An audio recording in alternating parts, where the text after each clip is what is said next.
Ըստ էության ստացվում է այն, որ սույն գործի առանձնահատկությունը նա է, որ նույն փաստական հանգամանքների վերաբերյալ արդեն իսկ գոյություն ունեն իրավական ուժի մեջ մտած երկու հիմնարար դատական ակտեր։ Առաջինը նշեցի 2019, երկրորդը 2021-ին Հանրապետության Սահմանադրության դատարանի որոշական որոշումը։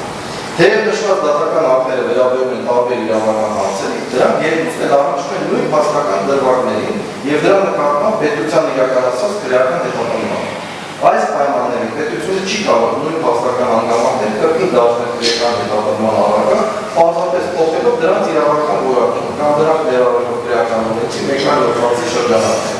Հակառակ մոտեցումը նշանակում է, որ այդտեղ իսկ դատական գնահատականի արժանացած նույն փաստական հիմքերը կարող են անսահմանափակ թվով անգամներ դառնալ նոր քրեական հետապնդման առարկա, յուրաքանչյուր անգամ դրանց տալով նոր իրավական ձևակերպ։ Նման մոտեցումը կհատկացի ոչ միայն կրկնակի դատվածության բացառման սկզբունքին, այլև իրավական որոշակիության, դատական ակտերի վերջնականության և քաղաքացիների իրավական վստահության հիմնարար սկզբունքների։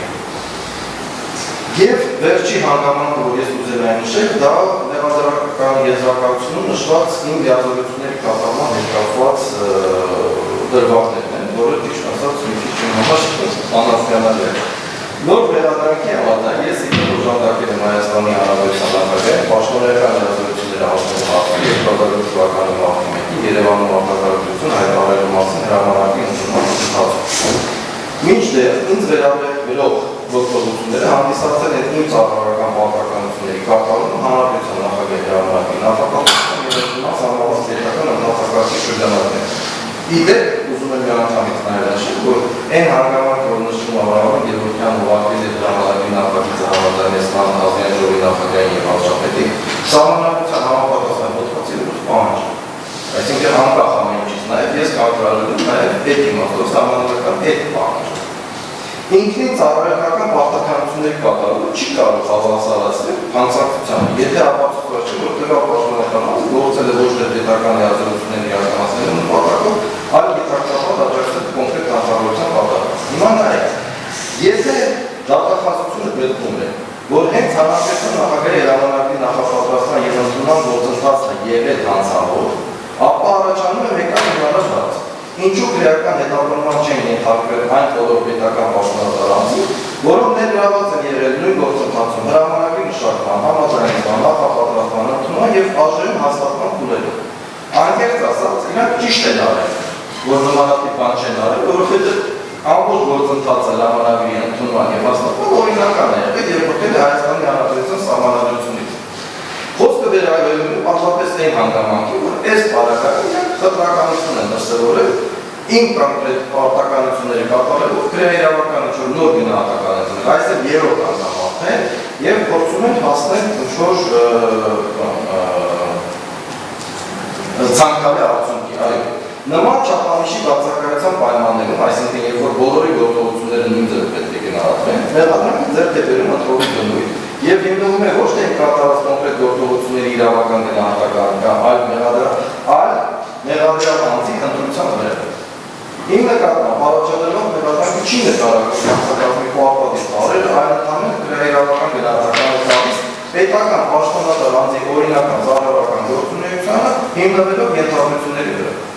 Պաշտոնական պարտականությունների կատարումը չի կարող ինքնին համարվել հանցակցություն։ Արգել դատարան։ Ես սա հիմա ուզում եմ շեշտել, որովհետև այն ինչ-որ հիմա կատարվում է այս դահլիճում, ունենալու է շատ լուրջ հետևանքներ պետական կառավարման համակարգի ընդհանուր ապահովման համար։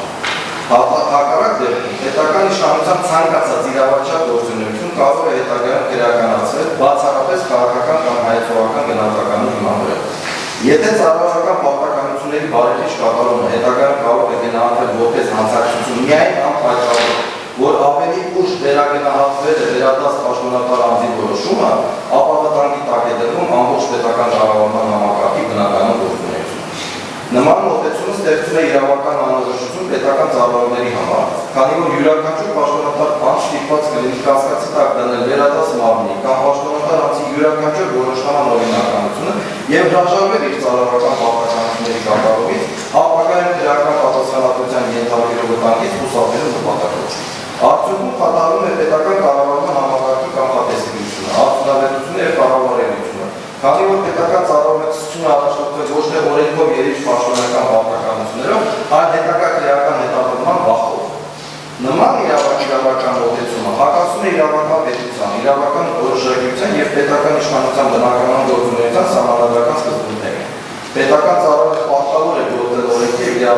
գործերի շրջանակում, սայական չի կարող կրել քրեական պատասխանատվություն միայն այն պատճառով, որ հետագա վերահիմնաստավորվել կամ գնահատվել է վերադարձ բանալի քաղաքական կամ իրավական որոշում։ Հակառակ մոտեցումը կհանգեցնի նրան, որ պետական իշխանության ցանկացած որոշման նախապատրաստմանը կամ կատարմանը մասնակցած ցանկացած պաշտպանական անձ կարող է տարիներ անց հայտնվել քրեական հետապնդման ներքո, բացառապես այն պատճառով, որ փոխվել է դրա որոշման քաղաքական կամ իրավական իրականություն։ Քրեական իրավունքը չի կարող վերածվել պետական կառավարման հետադարձ գնահատման գործին։ Հակառակ դեպքում յուրաքանչյուր պետական ծառայող ստիպված կլինի ընտրություն կատարել ոչ թե օրենքի եւ իր պաշտոնական պարտականությունների, այլ ապագա քրեական հետապնդման լավի միջև գործող եզրամիջոցով ճաշացի։ Ես ամբողջությամբ միանում եմ Տիկին Սահակյանի ներկայացրած դիրքորոշմանը եւ խնդրում եմ մաքսիմում արագ կայացնել այն արդյունավետ որոշումները, որոնք ես 8 տարվա